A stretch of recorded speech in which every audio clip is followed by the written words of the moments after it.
This is my story, a true life story. Young girls, learn from my story and guide your marriage jealousy. Appreciate your husbands despite their flaws. I met my husband, Bob, when I was 19 years old in the university. I was in 100 level then and he was in his 300 level. He was very handsome and nice and he loved me so much. Bob was a ladies' man, a perfect example of husband material, 1000 yard. We dated for 6 years. We were best of friends and did everything together. Bob doesn't do anything without telling me, likewise me too. Everyone envies our relationship. He graduated with second-class upper and got a good job in an oil company immediately. My joy knows no bounds. My family and his family then met. We got married and I had my 3 children before I turned 30 years old. We had 2 boys and a girl together. My husband was short-tempered at times, but our problem started when I wanted to make him feel he couldn't control me. Every time we argued, I would pack my bags, take my children, and go to my family and explain. Because of the support from my family members, more especially my elder sister, I would dare my husband that if he wished, he could divorce me. Truth be told, I never wanted any divorce, but I want him to value me and do my biddings of building house for my parents, place them on monthly salaries and establish businesses for my 3 sisters. I just had pride and I never wanted to look like a loose woman in his eyes. I never knew my sisters were jealous of me as their husbands weren't doing well. My sisters would phone my husband, shout at and insult him.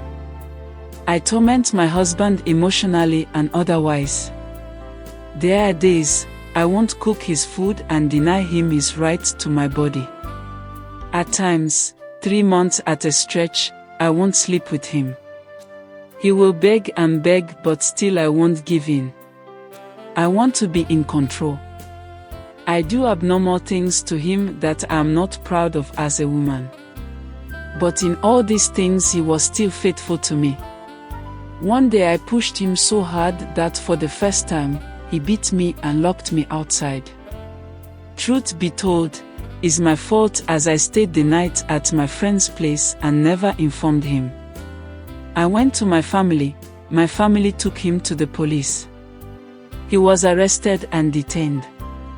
My family made me up to look like the victim, a woman being abused. But to be honest, I used to abuse my husband emotionally and physically too all the time. He was a good man.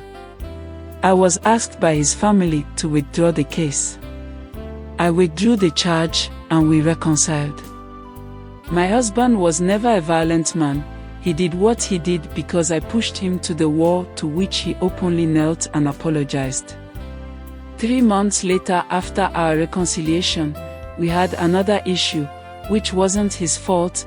I packed my bags to my parents' house, thinking he would come and apologize as usual. A week later, I received a call that he was in the hospital. My family told me that I shouldn't go there because it would look like I was begging him, and my sisters believed he was feigning the illness. Foolishly, I listened to them as usual. My friends and neighbors felt sorry for me like I was the one being abused. They never knew the truth. My family and I make up all the stories. He spent a week in the hospital and was discharged. A month after his discharge, I received a divorce summons. I wanted to say no to divorce because I truly love him, but my pride together with my family members stopped me. I thought he would change his mind and beg me. I called him and said he would get the divorce because I lived like I was in hell. Thinking he would say, no need for the divorce anymore. When we went to court, I wanted to make him pay, so I told the court that I needed his properties to be shared. To my surprise, he openly told the court that whatever he and I acquired together should be given to me. All he wanted was divorce and his life back. We were divorced in 2004 March, which happens to be our wedding anniversary. I cried that night like a baby.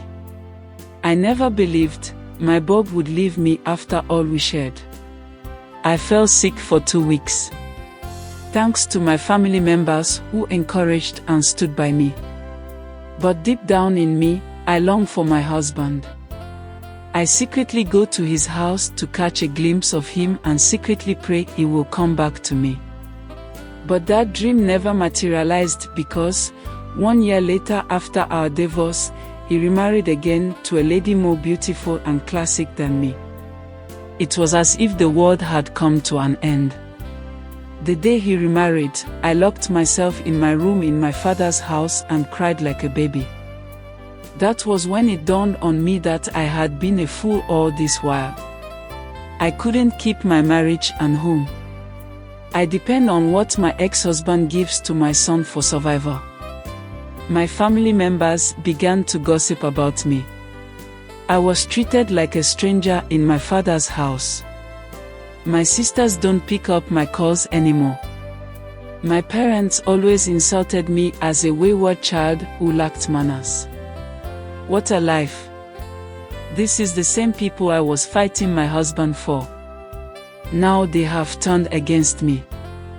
Those who encouraged me to get divorced are always teasing and bad-mouthing me. Even my young sisters are much more respected than me. Young ladies, learn from me. Don't entertain family and friends' interference in your marriage. When you leave the marriage, they will laugh at you. I left my father's house to live in a one-bedroom flat with my children. Wow, what an interesting testimony or story.